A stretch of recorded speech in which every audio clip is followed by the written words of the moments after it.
From the headquarters of Telesur English in Quito, Ecuador, I am Estefanía Bravo. This is From the South.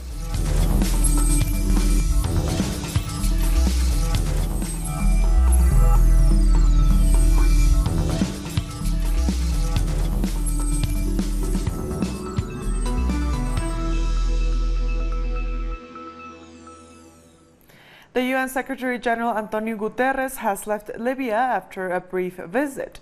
Guterres says he is deeply concerned about a potential new civil war. The UN Security Council has scheduled a meeting to discuss the current situation in the country. With a deep concern and a heavy heart, I still hope it will be possible to avoid a bloody confrontation in and around Tripoli, and the United Nations remain available to facilitate any political solution able to unify the Libyan institutions. And whatever happens, the UN will remain committed, and I will remain committed to support the Libyan people. Libyans deserve peace, security, prosperity, and the respect of their human rights. Thank you very much. Our correspondent in the Middle East, Hisam Wanous, brings us more details. The military escalation is intensifying in Libya after the announcement made by Marshal Khalifa Haftar, head of the Libyan National Army, which controls the east of Libya and does not recognize the government of Fayez al-Sarraj. It's important to know that the Libyan National Army is advancing towards the capital and has taken control of different cities and villages in the southwest of Tripoli. Even some neighbors in the capital are under its control. Marshal Khalifa Haftar said that his army could take control of the whole capital in around 48 hours, unless there is some foreign intervention. A spokesperson of the Libyan National Army said the only factor that could be an obstacle for taking the capital could be an intervention. Meanwhile, the government in Tripoli has declared a state of emergency and deployed its troops, ruling the use of force to protect civilians. However, heads of the Libyan National Army have said that members of Al-Qaeda have arrived in Tripoli from Syria. Marshal Khalifa Haftar says he will fight terrorists and that he wants to take part in the Summit for National Reconciliation, scheduled for April 14th, promoted by the United Nations. Marshal Khalifa Haftar says he ruled not to attack civilians nor foreigners. Libya is divided since Gaddafi was defeated in 2011, with different forces fighting to take control of the country. Jihadists and criminal groups are also operating in the country. The situation in Libya is quite complicated and concerns among the international community have increased. We thank Hisam Wanous for that report. As tensions escalate between Libyan Commander Khalifa Haftar and the UN-backed government of Accord, let's take an inside look at what is happening in the country. This large convoy of heavily armed military vehicles had been seen moving towards the Libyan capital Tripoli on Thursday. The Libyan National Army fleet started their advance after their commander Khalifa Haftar made an appeal in an audio recording posted online.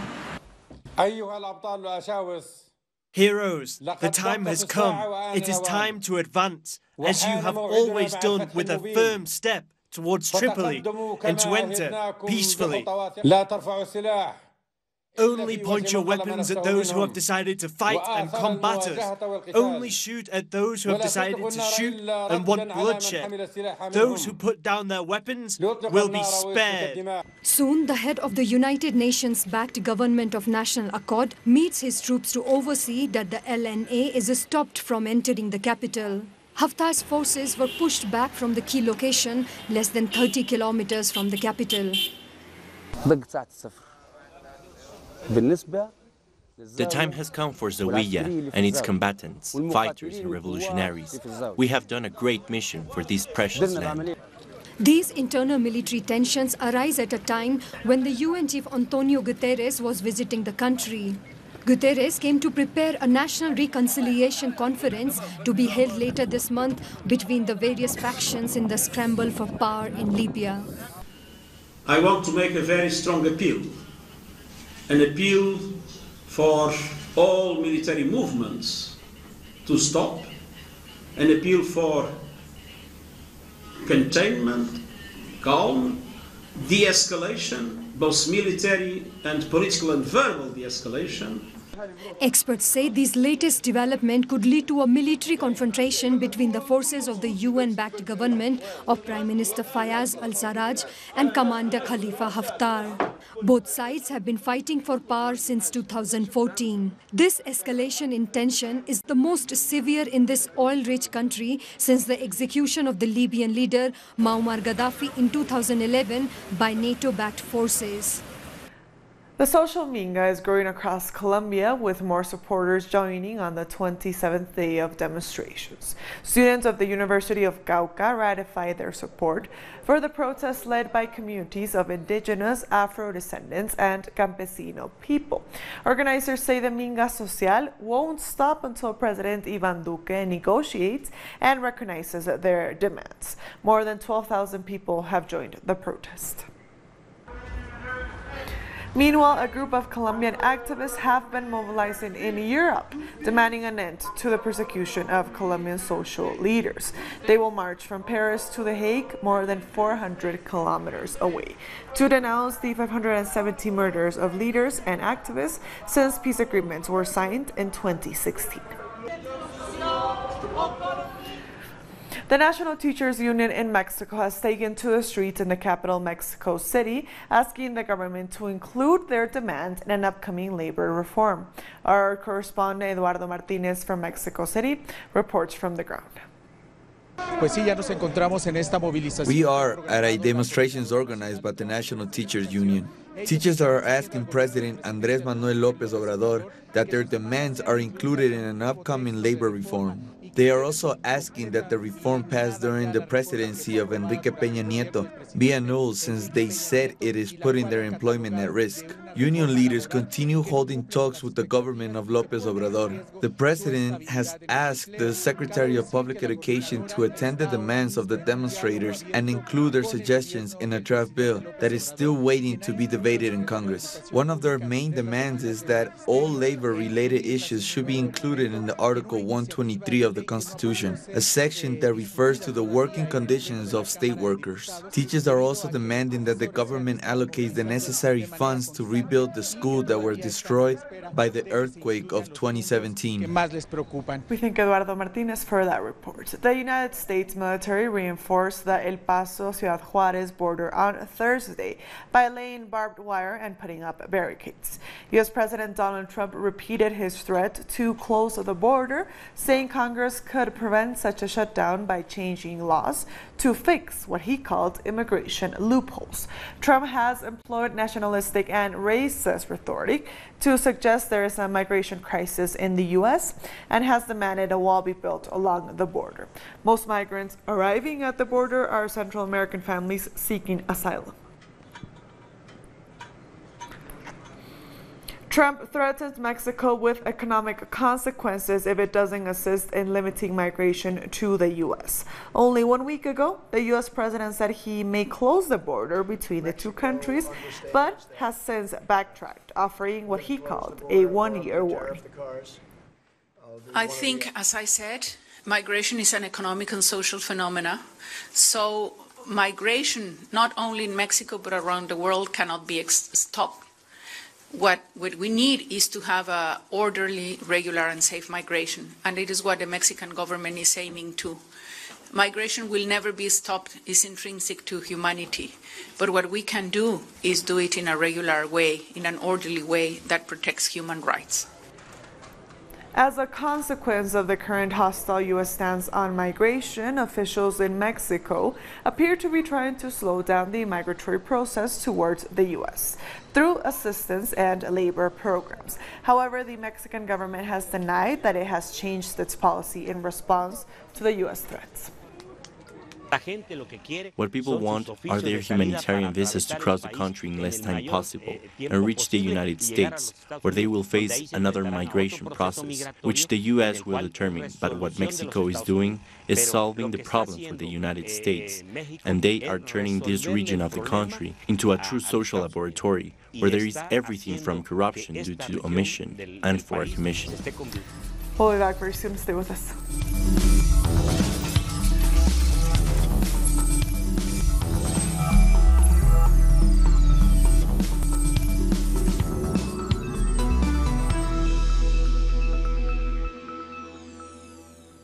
Welcome back. The President of the UN General Assembly, Maria Fernanda Espinosa, has met with the Cuban President, Miguel Diaz-Canel. During their meeting in Havana, they discussed ways to strengthen multilateralism and a diplomacy for peace and development. The Cuban Foreign Minister, Bruno Rodriguez, also attended the meeting. The Plan de la Patria, or Plan of the Nation, which has been passed into law, will be implemented as the main framework for economic development and social inclusion in Venezuela. It is already receiving widespread support from people in several communities who see it as a symbol of hope for a better future. People throughout the country are weighing in on the Plan de la Patria, mere days after it was approved by the Constituent National Assembly. Here in the Caracas community, residents say that they believe the plan will improve the current economic situation and help lift them out of poverty. They see improvements in health, housing, education, and other essential services. The social housing program really changed my life. I have never imagined I was about to have access to a home as this one. Because even though my husband and we both work, the years when our children were small, we could have never have a house. We had never been able to get the initial fee to buy it. The Plan de la Patria presented by Planning Minister Ricardo Menéndez was approved on Tuesday. It serves as a roadmap for the Bolivarian project. It also reaffirms socialism as the model of development for Venezuela to follow, even when the country is under siege. The Plan de la Patria is not an academic instrument. It's an inclusive, transformative initiative for all women and men, absolutely. Only revolutionaries such as us, Bolivarians under Nicolás Maduro's direction, can guarantee peace and sovereignty. It's a continuation of Commander Hugo Chávez's project on legacy. This initiative, containing more than 1,000 developmental objectives, is a strategy that will be used as a type of economic defense of the population in the face of crippling sanctions. These sanctions are part of an economic and multi-dimensional war against Venezuela. Since Maduro took office in 2013, he promised to maintain the 5 original objectives of the plan. His resolve was deepened by millions of Venezuelans who formed popular assemblies, technical committees, and used digital platforms. This urban complex is a place that Commander Chávez dreamed of and built with his own hands. It's something concrete and tangible. It's one of the main symbols of merit, and it's part of a new society in Venezuela. President Nicolás Maduro requested that the Plan de la Patria be made law. And I ask you to please take this plan, study it, improve it, change it, transform it, and soon we'll deliver it to the country as the Patria Law 2019 to 2025, with obligatory compliance from all citizens. The plan, which has been approved as a new law, is built on the concept of the individual above capital, which challenges existing models. The police in Rio de Janeiro has found that the fire that destroyed the National Museum started in an air conditioning unit. 7 months of investigation found that the power circuit of the air conditioning unit did not follow the supplier recommendations. According to the police, it was the lower floor that caught on fire first and then spread through the building. The museum collection was destroyed after 6 hours of blaze. More than 20 million items were destroyed. The fire started in the auditorium, and the primary cause of the fire was the air conditioner. There should be one circuit breaker for each air conditioner. In the specific case of the auditorium, there was one circuit breaker for 3 air conditioners, which didn't comply with the recommendations from the manufacturer. Jamaica's ruling party has won in the hotly contested by-election in Portland Eastern, and Marie Vass will be the first female member of parliament to represent the constituency. The seat was left vacant following the murder of MP Linvale Bloomfield in February. The win means the ruling party will increase its narrow House majority. And now to Bolivia. The government of Evo Morales has decided to increase its assistance to neighborhoods in several cities with the aim of providing solutions and improve the living conditions of residents. The state program is called Mi Barrio, Mi Hogar, or My Neighborhood, My Home. Last year, the project made improvements in 56 districts in La Paz, and benefited more than 138,000 families in the country. We are much better. All this used to be dirt and very slippery. It's much better now. Our president has helped us a lot. It's good to have communal houses for young people. We want big venues to give our kids and young people workshops and guidance. The program is implemented through a lottery fund. The interested district, with wide participation from its residents, must develop a project and propose it to the State Social Investment Fund, which chooses the most creative proposal. We want to implement mesh protection for a wooded area. The Fehuve La Paz neighborhood is presenting the mesh project for the forest of Purapura. We are also presenting a tourism plan for the area. The approved projects don't require any money from the district. The maximum amount per project is close to $500,000, and the options are many. There are projects about equipment, some are about the environment and others are about roads. We're looking to improve parks, fields and social venues, as well as to stabilize or even renovate some surfaces. It's a common concern in La Paz. The program started last year with $10 million. This year, the government announced a $200 million fund for the whole nation as part of the Redistribution of Economic Resources program, generated by nationalization of the country's strategic industries. Paleontologists in Peru have discovered the fossil of a four-legged amphibious ancestor of whales. The discovery of the over 42-million-year-old specimen could provide new clues on the mammal's transition from land to the ocean. The fossil was found 1 kilometer inland from Peru's Pacific coast at Playa Media Luna. The animal was about 4 meters long, and its anatomy shows similarities to present-day semi-aquatic animals like otters. This animal was still able to move on land, probably not in a very easy way, but in any case, it was still able to return to land to rest, to reproduce, to give birth to its young, behaviors such as this, and all at the same time. Other characteristics of the hand, foot, caudal region allow us to say that he was also a good swimmer. The International Dance Festival is underway in Havana. This year's edition is commemorating 500 years since Cuba's capital was founded. We have the details in this report. Every year, the colonial neighborhood in Havana becomes even more fascinating as its streets turn into stages for dance groups. There is no doubt that Havana is a dancing city. Its paved streets, colonial facades, and Pinterest traditions attract locals and tourists. The City on the Move event is one of the most popular here. It is a cultural exchange between Latin American countries. You can feel the city is alive, and you can feel the joy and energy in old Havana. Over 900 artists from 17 countries are taking part in this 24th edition. Dance workshops, performances, photo and audiovisual exhibitions linked to dance can be seen all across the capital.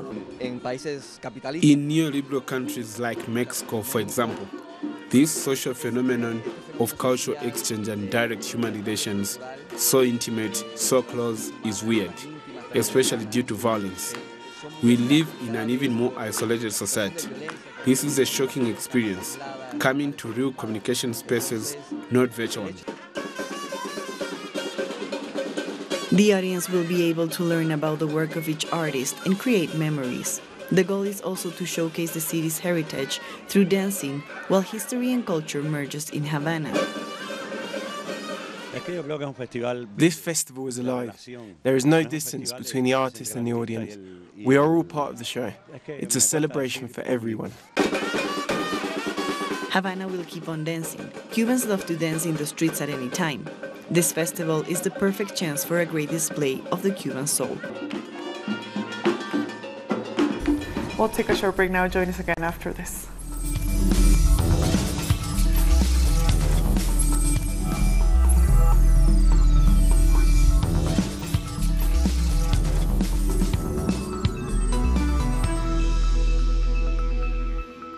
Welcome back. Dozens of migrants in Greece have occupied the main train station in Athens, demanding that they be allowed to continue their journey to other European nations.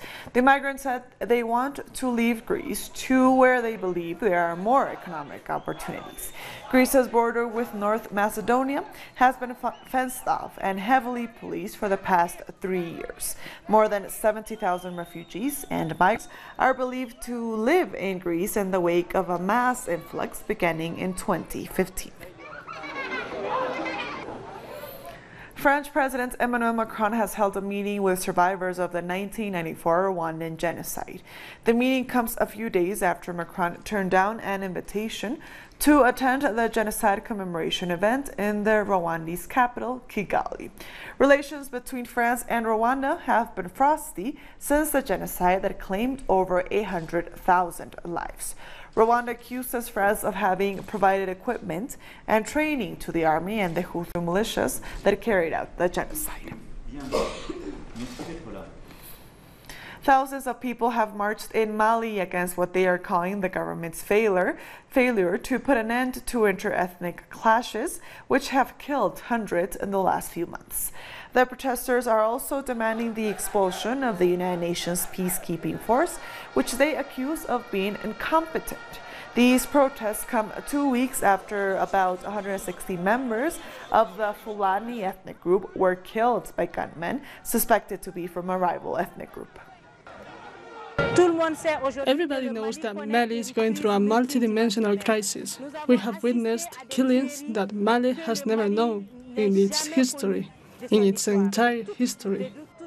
Algerians have gathered for the first mass protest since the resignation of President Abdelaziz Bouteflika, now calling for the resignation of his allies too. Hundreds of thousands of protesters demanding a radical change marched through Algiers for a seventh successive Friday, as Algeria's intelligence service chief was reportedly fired. No clear successor to Bouteflika has yet emerged. Protesters have made it clear they will reject any candidate with ties to the old government. This is a country of martyrs, not a country of thieves. They stole the country. Our children and brothers died as martyrs in the mountains, while they were studying and took jobs and positions they never gave up. We don't need them. We don't need them. We don't need them. Egypt's Antiquities Council has announced the discovery of a new burial site containing tombs belonging to the Ptolemaic-era family. The site lies in the south of capital Cairo and contains over 50 mummies of men, women, and children. The tombs also contain a variety of mummified animals such as mice and birds. The council said the discovery will help to shed more light into the country's history. The tomb is made up of a central lobby and a burial room with 2 stone coffins. The lobby is divided in 2. On the right, it shows images of the owner of the burial room, giving gifts and receiving gifts before different gods and goddesses. On the left, we see the same thing for his wife, Tashirit Isis, with the difference of verses from a book, the Book of the Afterlife. And with that story, we've come to the end of this news brief. These and other stories, as always, find them on our website at telesurenglish.net. And also join us on social media. We are on Facebook, on Twitter, and on Instagram. For Telesur English, I am Mr. Bravo. Thank you for watching.